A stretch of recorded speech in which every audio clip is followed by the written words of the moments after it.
जी दोस्तों, welcome again to सानी lectures. आज हम देखेंगे कि व्हाइल लूप कैसे काम करता है, उसका सिंटैक्स क्या है और उसका पर्पस क्या है। पर्पस हमें पता है ऑलरेडी कि चीज़ों को रिपीट करना या सीक्वेंसेस को जनरेट करना। तो अगर फॉर लूप ऑलरेडी मौजूद है तो हम व्हाइल लूप क्यों इस्तेमाल करते हैं, इसको भी हम सीखेंगे कि व्हाइल लूप की ज़रूरत क्यों पेश आई और उसके फंक्शंस में बेसिकली फ़र्क क्या है। Why there are too many types of loops like for loop, while loop and the do while loop. So let's start with the coding examples. While loop भी एक कंट्रोल फ्लो स्टेटमेंट है जो कि चीज़ों को रिपीट करने के लिए और सीक्वेंसेस को जनरेट कराने के लिए इस्तेमाल होता है। एक ऐसी चीज़ है जो इसको डिफरेंशिएट करती है फॉर लूप से, वो है डिटर्मिनिज्म।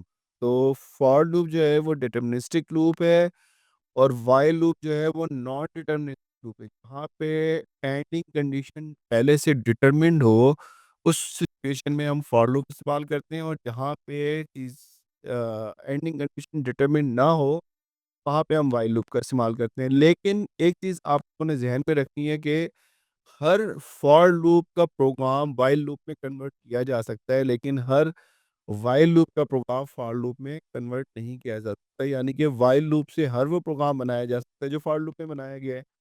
आइए इसको कोड एग्जांपल से समझते हैं। कर्नल सिंटैक्स क्या है? सिर्फ एक ही एक्सप्रेशन है, व्हाइल कंडीशन, दैट्स इट। और 3 एक्सप्रेशन नहीं है, कहाँ से स्टार्ट होगा, कहाँ पे एंड होगा, वो हमने खुद उसमें देना पड़ता है। उसकी एक एग्जांपल हम आगे चल के समझेंगे। बाकी स्टेटमेंट्स एग्जीक्यूट होती हैं, लेकिन हमने स्टार्टिंग कंडीशन बतानी होती है कि कहाँ से स्टार्ट होगा, और इंक्रीमेंट या डिक्रीमेंट, ताकि लूप कहीं पे आके तो रुके, तो वो हमने देना होता है। वो कैसे देना होता है उसकी एग्जांपल हम आगे चल के देखते हैं। एक एग्जांपल कोड है, यहाँ पे अब देखें। फॉर लूप में हमने 0 से लेके 5 तक नंबर्स प्रिंट करवाए थे, और यूजिंग फॉर लूप इनिशिएट किया उसको 0 से, कंडीशन लेस देन इक्वल 5 नहीं होती। प्रिंट करता रहे सानी लेक्चर्स, जब तक आप सब्सक्राइब नहीं करेंगे मैं प्रिंट करवाता रहूँगा। तो अच्छा, ख़ैर इसको कन्वर्ट किया कर सकते हैं हम व्हाइल लूप के अंदर। इसको हम ब्रेक करते हैं, और किस तरीके से ब्रेक करते हैं? व्हाइल लूप के अंदर तो आपको पता है कि there is only one thing, that is condition. तो हम इनिशियलाइज़ेशन व्हाइल लूप से ऊपर करवाते हैं कि स्टार्ट कहाँ से। तो हमने आई इक्वल्स टू 0, तो यहाँ पे हम लोग लिखेंगे आई इक्वल्स टू 0, यानी कि लूप यहाँ ये व्हाइल लूप का बिल्कुल भी हिस्सा नहीं है। इक्वली आपको ताकि समझ में आए, इसलिए यहाँ पे ये कोड में दिया हुआ है। तो फॉर लूप, इस पार्ट को मैं बढ़ा देता हूँ और इसको एग्जीक्यूट करके देखेंगे। खैर आगे इसको समझते हैं। आई लेस देन इक्वल्स टू 5 तक इसकी वैल्यू 5 नहीं होती। क्या प्रिंट करे? सी आउट सानी लेक्चर्स। अब यहाँ पे लास्ट स्टेटमेंट जैसे फॉर लूप में था आई प्लस प्लस, वो हम एट द लास्ट देते हैं। अगर ये मैं ना दूं तो ये प्रिंट करता रहेगा सानी लेक्चर्स सानी लेक्चर्स। उसकी वजह ये है कि आई की वैल्यू 0 है, और 0 हमेशा लेस देन 5 रहेगी। अगर मैं ये हटा दूँ तो 0 ही रहेगी और हमेशा लेस देन 5 रहेगा 0, तो वो प्रिंट करता रहेगा। तो हम 0 से 1 पे आते हैं, 1 से 2 पे, और इसी तरीके से अ, हमने मूव ऑन करना होता है कि ये कंडीशन फॉल्स हो, ताकि लूप से बाहर चीज़ें मतलब एग्ज़िट हो जाए लूप।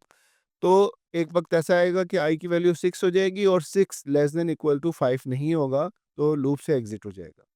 तो इसको एग्ज़ीक्यूट करते हैं और देखते हैं जी इसकी आउटपुट क्या है। यस, सानी लेक्चर्स 5 टाइम इसने प्रिंट किया, और वो जो हमारी रिक्वायरमेंट थी वो इस तरीके से पूरी हुई। तो इक्विवेलेंट हम लोग प्रोग्राम जैसे फॉर लूप में हमने बनाया था, उसको हमने एज़ इट इज़ कन्वर्ट कर दिया व्हाइल लूप में। आगे चलते हैं एक और एग्जांपल की तरफ, और इस एग्जांपल में हमने पिछले लेक्चर में जिस तरीके से हमने प्रिंट करवाया था, नंबर्स हमने प्रिंट करवाए थे एक सीक्वेंस में 2 से लेके 100 तक। तो फॉर लूप में अगर मैंने बनाना हो तो हम इनिशियलाइज़ करेंगे 2 से लेस देन इक्वल्स टू 100 तक, i equals to i plus plus 2, even numbers print करवाने हैं। और इसको हमने कन्वर्ट करना हो व्हाइल लूप में, तो इनिशियलाइज़ेशन ऊपर हो जाएगी, कंडीशन यहाँ पे आ जाएगी, और इंक्रीमेंट या डिक्रीमेंट लास्ट में हम इस तरीके से दे देते हैं, ताकि वो एग्ज़िट भी हो जाए।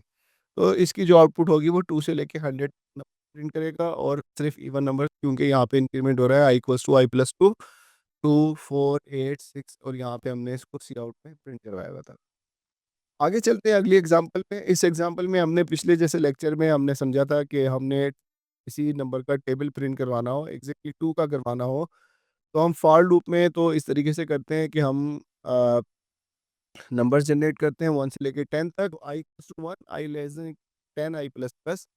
तो जैसे हमने स्ट्रक्चर देखा हुआ है, 2 का टेबल प्लान कराने के लिए हम क्या करते हैं, 2 इंटू 1 इक्वल्स टू 2।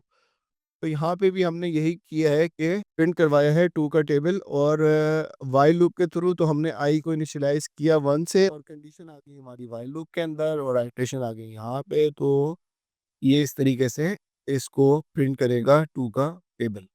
एग्जीक्यूट करते हैं इस प्रोग्राम को और देखते हैं इसकी आउटपुट क्या है। देखते हैं इसकी आउटपुट क्या है, और ये देखें यहाँ पे एक एरर आ गया। तो अगर एरर आ जाए तो आप बता दिया करें। और एरर ये है जी, यहाँ पे वाइल में हम सिर्फ कंडीशन देते हैं, और यहाँ पे मैंने इंक्रीमेंट भी दे दिया था। तो इंक्रीमेंट या डिक्रीमेंट यहाँ पे नहीं दे रहे होते, और इसको डिलीट करते हैं और अब दोबारा एग्जीक्यूट करके देते हैं और देखते हैं इसकी आउटपुट क्या है। तो इस तरीके से ये 2 का टेबल प्रिंट करेगा। This is how it will going to print the table of the 2। Now let comment it out, और हम चलते हैं अपने नेक्स्ट कोड एग्जांपल की तरफ। और इस कोड एग्जांपल में जो है, अब हम उसी वो जो हमने पिछले प्रोग्राम में बनाया था फॉर लूप से रिलेटेड एग्जांपल है। यहाँ पे एक नंबर इनपुट लेगा, इसको अनकमेंट करते हैं, वही कंट्रोल फॉरवर्ड स्लैश, और सेम वही प्रोग्राम है, सिर्फ इनपुट के लिए हमने मेथड चेंज किया है।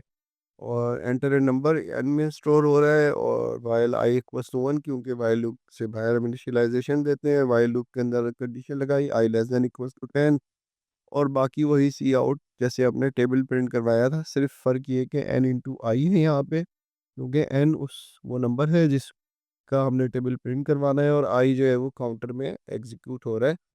तो और आखिर में चूँकि हमने लूप स्टॉप भी करना है, तो हमने आई प्लस प्लस लगाया है।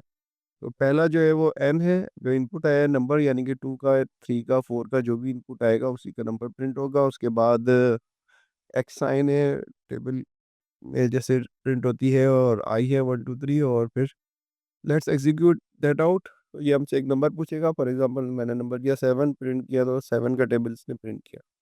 इस प्रोग्राम को कमेंट करते हैं, सारे को सिलेक्ट किया और कमेंट किया, और इसके बाद चलते हैं अपने नेक्स्ट एग्जांपल की तरफ। अब ये प्रोग्राम जो है ये थोड़ा सा ट्रिकी है। इसमें एक लॉटरी सिस्टम है, और इस लॉटरी सिस्टम में कुछ नंबर हैं जो कि विनिंग नंबर्स हैं, 555, 666, 777, और यूज़र 5 कोई ट्राइज़ कर सकता है इस प्रोग्राम में। और at the end of the program ये पता चलेगा कि कितनी दफ़ा उसने नंबर ठीक गैस किया है और कितनी दफ़ा उसने नंबर गलत गैस किया है। तो हमने वेरिएबल्स बना लिए, विनिंग नंबर 1, विनिंग 2, विनिंग 3, और इसके बाद एक वेरिएबल बनाया नंबर ऑफ ट्राइज़ का, so that we can count it out कि कितनी ट्राइज़ आ गई हैं।